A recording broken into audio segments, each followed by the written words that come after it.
So use extra, extra virgin olive oil. It's 100% pure, like me. What if everything you thought you knew about Al Bundy and Married with Children was only half the story? Behind the laughter and iconic moments lies a web of casting drama, bitter feuds, and personal regrets that even the biggest fans never guessed. Ed O'Neill has finally broken his silence, sharing honest and surprising truths that reveal how the show was almost derailed before it began, why certain scenes never aired, and what it really felt like to play one of TV's most infamous dads. Prepare to see the Bundys in a whole new light, casting chaos and near misses. When the pilot for Married with Children was first filmed, the cast looked very different from the family viewers would come to know and love, or love to hate. Kelly and Bud Bundy were originally played by Tina Kasperi and Hunter Carson, two young actors who, despite their efforts, failed to capture the specific balance the creators wanted. This early version of the Bundy family didn't quite feel right. The chemistry was off, and the dynamic didn't ring true. Behind closed doors, executives at Fox grew concerned that the family wouldn't be believable alongside Ed O'Neill as Al Bundy. Ed himself nearly lost the role of Al Bundy before the show even got off the ground.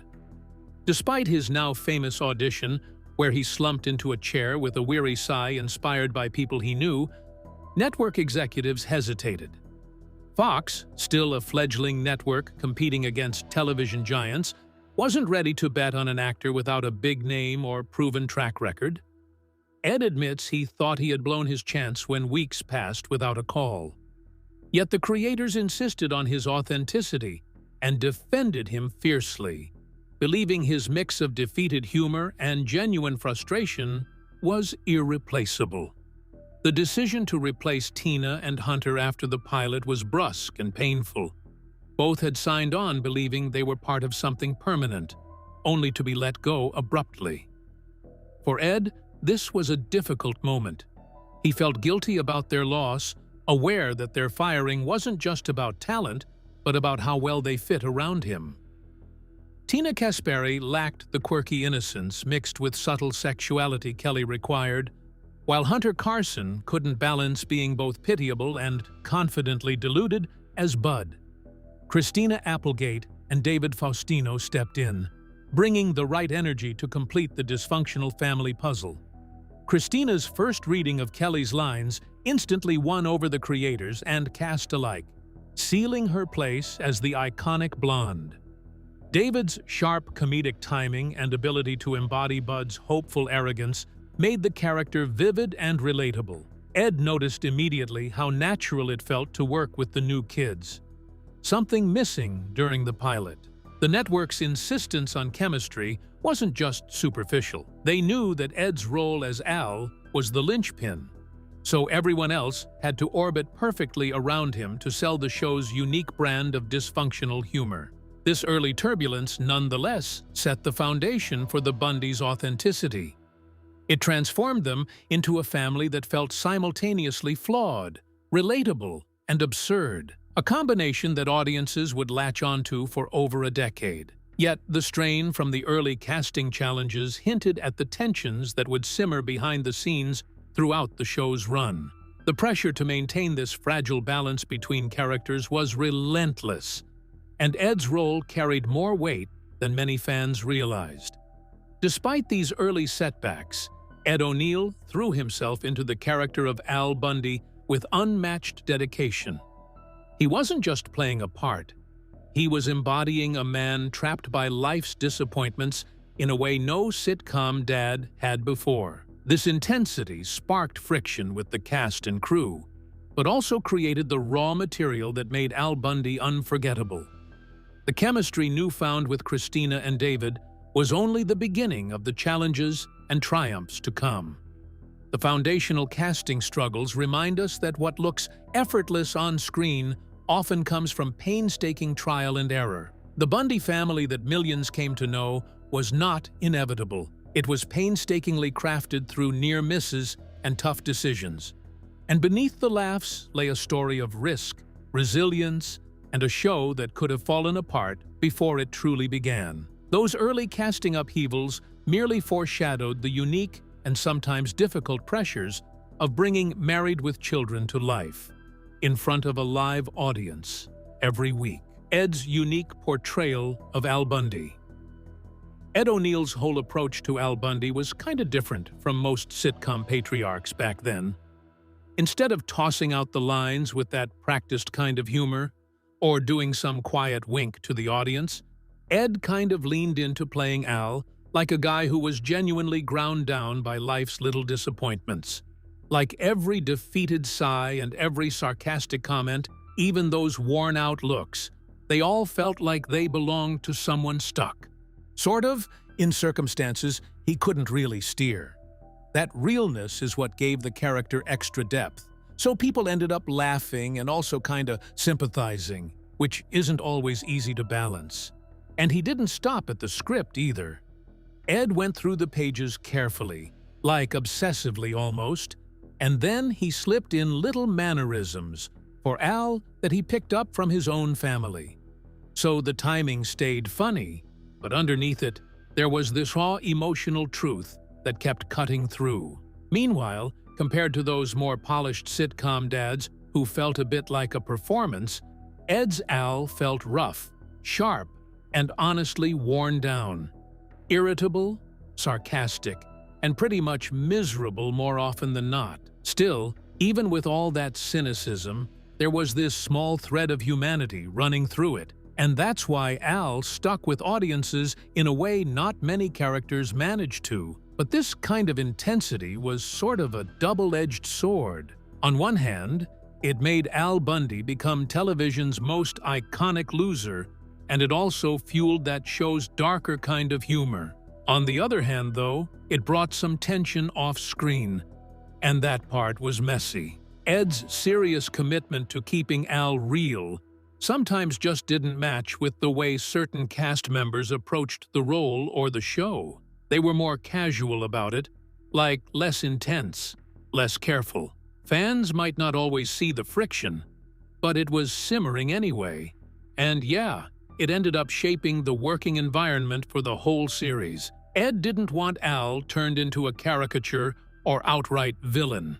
He kept pushing the idea that the joke part should come from his defeat, not from cruelty, like not from something mean. That stance meant there had to be constant back and forth with the writers and producers who would regularly try to nudge things farther to keep the content edgy and controversial. So Ed's insistence on protecting Al's core basically made him a kind of guardian of the character. He influenced dialogue, physical comedy, and even the general tone the show carried week after week. And honestly, his nuanced performance was pretty groundbreaking, especially back when most sitcom dads were either lovable buffoons or stern patriarchs. Al Bundy added this extra dimension. He was the frustrated everyman, and a lot of viewers recognized him in a way that felt painfully familiar. That layered approach made the humor sharper, more cutting too, but it also put heavy demands on Ed's craft and stamina, like constantly. For Ed, Al Bundy wasn't simply a role. It became this all-encompassing identity thing that kinda shaped his career and personal life for years on end. Even though later he found a kind of relief by taking on very different, new types of characters. In those early days, the weight of such a distinctive part felt massive. It brought fame, but then also typecasting, and then this messy legacy that would keep unfolding over decades, like it didn't really know when to stop. And yeah, despite all the hurdles, Ed's portrayal hit sitcom comedy in a big way. He helped pioneer this darker, more cynical kind of humor that sort of seeped into a lot of shows after that, for generations. His commitment to authenticity kept Al Bundy from fading even when the scripts got repetitive, or maybe started to feel polarizing depending on who you asked. The character's contradictions made him endlessly interesting, for fans and critics alike, in a way that was hard to copy. That mix of gritty realism paired with broad satire really laid the groundwork that let Married with Children push the boundaries of TV comedy. Still, the pressures of live, weekly performance added an extra layer of stress for Ed and the whole cast, which honestly just made everything more intense than it already was. Performing in front of an audience night after night tested everything Ed had built into Al Bundy's character. Live audience pressure and comedic challenges. For over a decade, Ed O'Neill and the cast of Married with Children performed in front of live studio audiences of 300 to 500 people per episode, a demanding environment that many fans rarely consider. Unlike shows that use laugh tracks or are shot without an audience, the cast faced immediate and unfiltered reactions to every joke, physical gag, and line delivery. This real-time feedback created an electric but unforgiving atmosphere. If a joke landed perfectly, the energy in the room would surge, fueling the cast's performances. But when a scene fell flat, the silence was almost palpable and crushing. Ed recalls moments when he could feel the audience's attention wane, forcing the cast to improvise or push their performances even harder to win them back. Maintaining that level of intensity week after week was exhausting, especially as the series progressed and some storylines felt repetitive. The pressure extended behind the camera as well. Episodes that didn't get the desired audience reaction often required multiple takes, dramatically extending filming times. If the crowd laughed for too long, it disrupted timing. If they didn't laugh enough, the director would call for another take to tweak delivery. Ed said some episodes doubled their shooting time just trying to capture the perfect balance. Physical comedy proved particularly grueling. Ed performed countless pratfalls, fake punches, and slapstick stunts that looked effortless on screen, but left him with real bruises and aches. One memorable scene involving wrestling with oversized women's shoes literally wore down Ed's back by the 5th season. Despite the pain, he pushed through because delivering laughs was non-negotiable. However, the presence of a live audience sometimes created awkward or tense moments.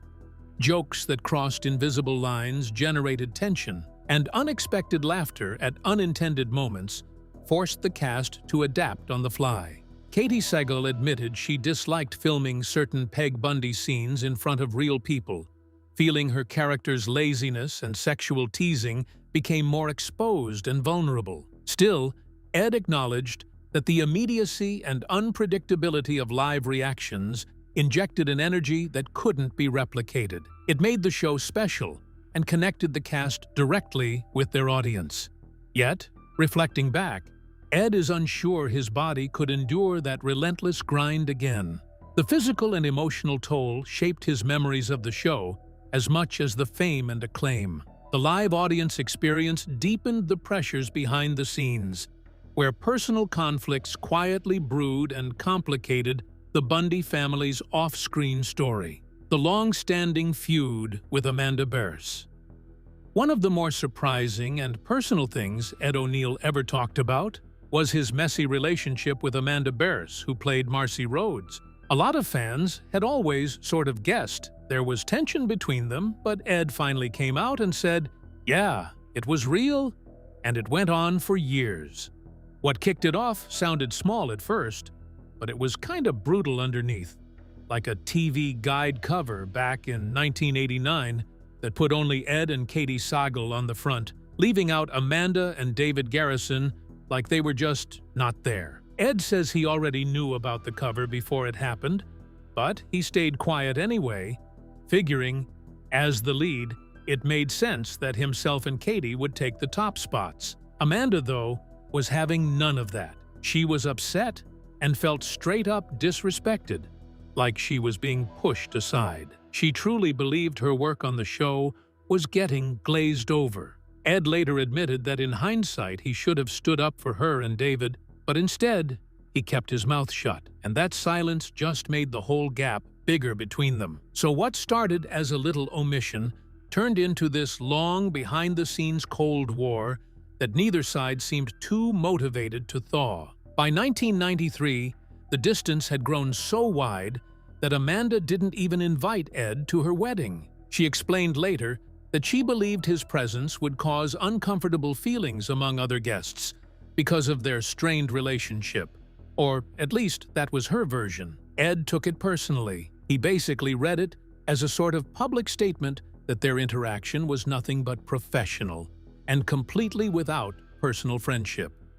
After that, for years, the two barely spoke. They only exchanged words when the scripts basically forced them to share scenes, like it was just procedural and not, human. The tension showed on set, too. Their shared scenes turned awkward and heavy with stuff neither of them said out loud.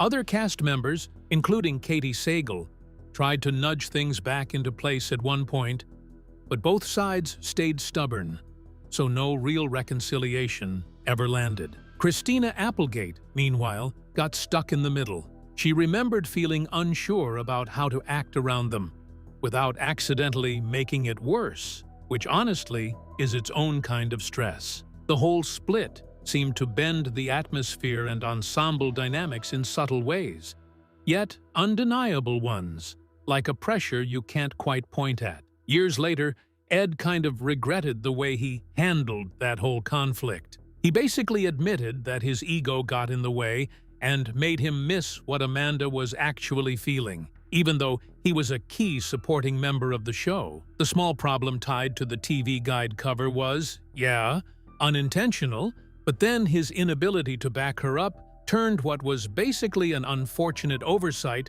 into something a lot more damaging. At a fan convention in 2025, Amanda said that even if time has softened her feelings, she still really wished Ed had stood up for the entire cast back then. Ed has also said he'd apologize if he gets the chance, though. It's still unclear if they've ever actually reconciled in private. Still, this feud ended up shaping the behind-the-scenes mood far more than most fans ever imagined. It shows how even a close-knit, publicly comic family can keep real, long-lasting tensions tucked away from cameras.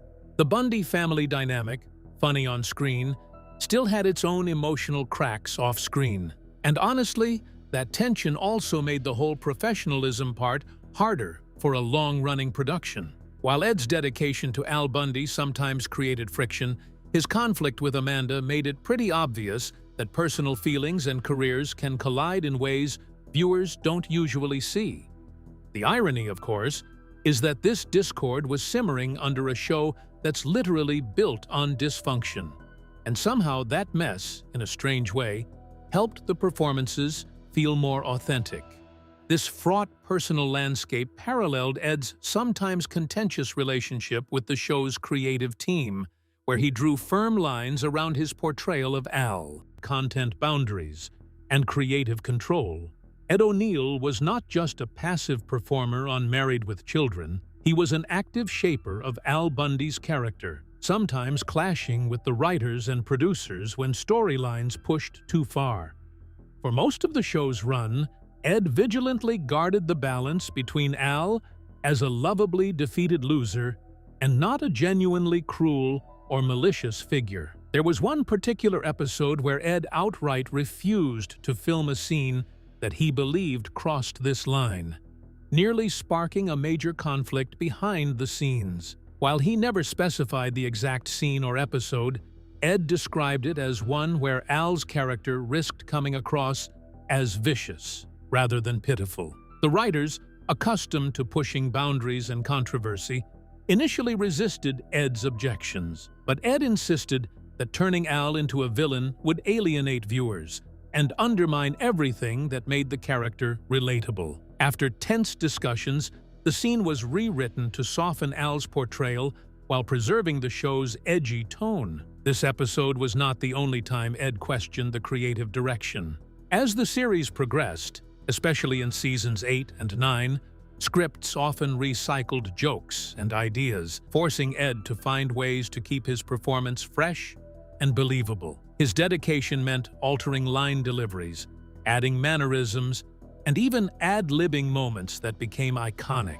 The writers trusted his insight because he understood the character better than anyone else involved. Unlike many sitcom stars who simply recited scripts, Ed's influence grew to the point where he effectively co-created Al Bundy's identity. This responsibility brought both creative freedom and burdensome pressure. Al had to remain consistent amid rapidly evolving scripts and external challenges. A balancing act that Ed carried quietly but firmly. The depth of Ed's control over the character surprised many fans who saw Al Bundy only as a straightforward, crude comic figure. Behind the scenes, Ed fought for a nuanced, sometimes contradictory mix. Pathetic yet sympathetic, crude but honest. This struggle extended beyond the scripts and physical comedy into an ongoing campaign to protect Al's fundamental humanity. His vigilance helped the show avoid alienating its core audience, even as it provoked critics and sparked controversy. Ed's stand on key scenes ensured Al Bundy would be remembered as a relatable anti-hero rather than an outright villain, preserving the character's tragicomic appeal throughout the show's 11 seasons. As these battles played out, the show faced yet another external challenge that would threaten its future: the infamous boycott that became one of TV's most talked-about controversies. The controversial boycott and its aftermath, Married with Children, became one of television's most talked-about controversies thanks to the boycott campaign led by Terry Rakolta in 1989.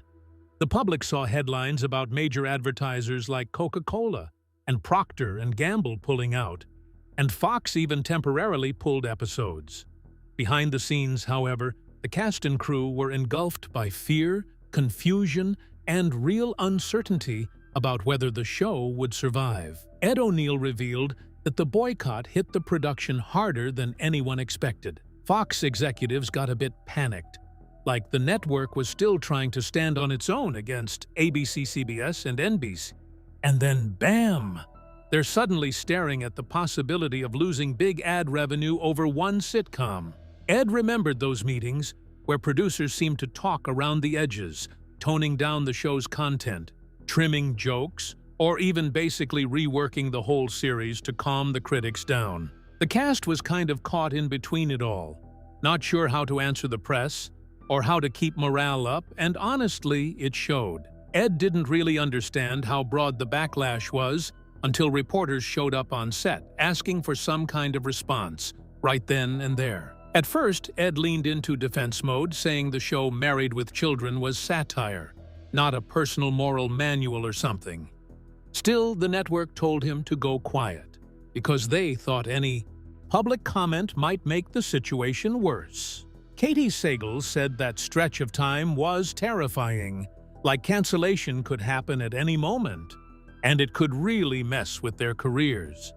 And a then 17-year-old Christina Applegate felt it even more intensely, becoming a target of criticism over how she played Kelly Bundy, a character some people viewed as, glamorizing promiscuity. Despite the turmoil, the boycott kind of forced the writers to become more strategic about their humor. Not exactly in a loud way, but, more like carefully. Rather than just toning down the edge, they sort of figured out how to serve jokes with smart wordplay, suggestive undertones, and physical business, too, the kind that could sneak past censors while still keeping that sharp flavor, the bite. Ed said this shift basically made the show's writing tighter and the comedic timing sharper, somehow. Ironically, though, the whole campaign backfired hard. Ratings just shot up like crazy. Then, all these curious viewers showed up, flocked in to see the show that had lit the match for all that controversy. Ed called it the greatest marketing campaign Fox never paid for, which I guess proved the obvious but still satisfying point that in television, controversy often sells better than quiet acceptance. But yeah, it left scars too. Some advertisers never came back. Certain episodes got buried for good or changed around, and the cast had to live with extra scrutiny for years after.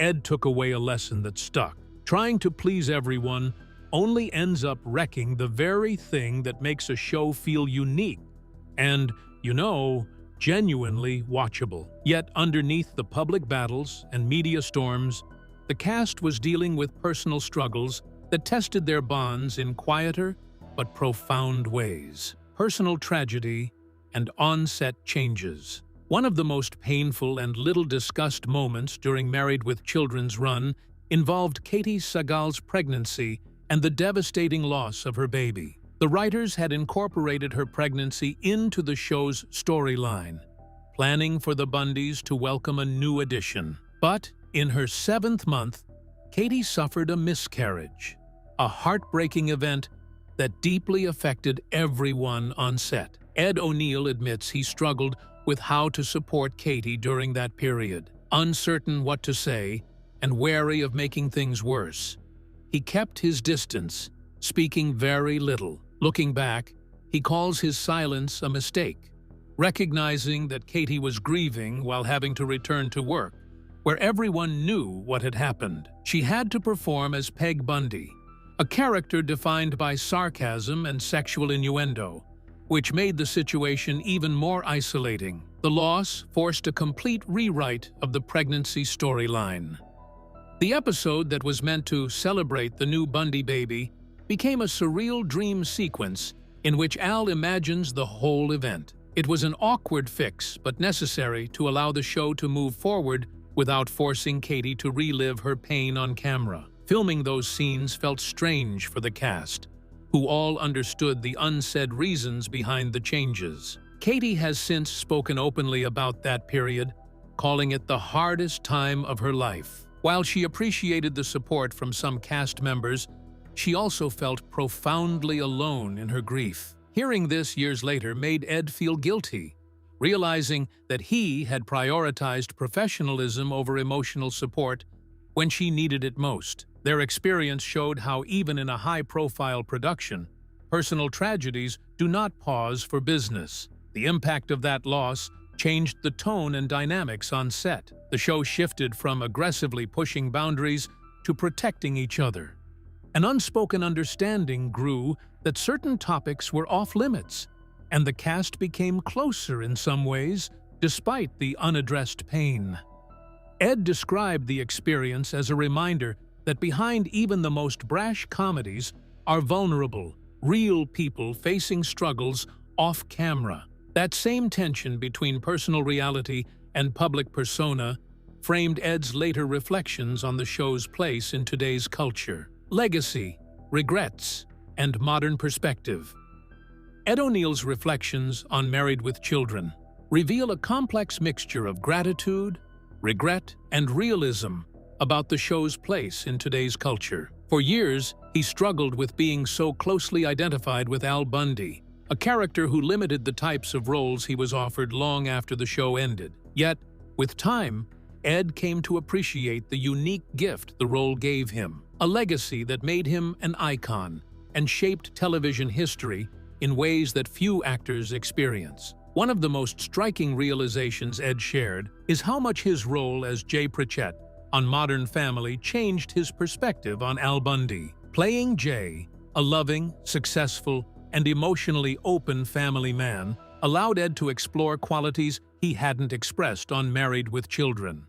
This contrast helped him fully understand Al's deeply cynical, defeated nature, and gave him a new appreciation for the nuance that modern sitcoms could bring to family roles. Ed sort of admits that the humor and the overall themes of Married with Children were tied to this very specific cultural moment, one that kinda just doesn't exist the same way anymore. The show's satire about economic frustration, messed-up families, and traditional gender roles hit hard in the late 1980s and 1990s, but if you try to drop it into today, it would meet some pretty fierce pushback.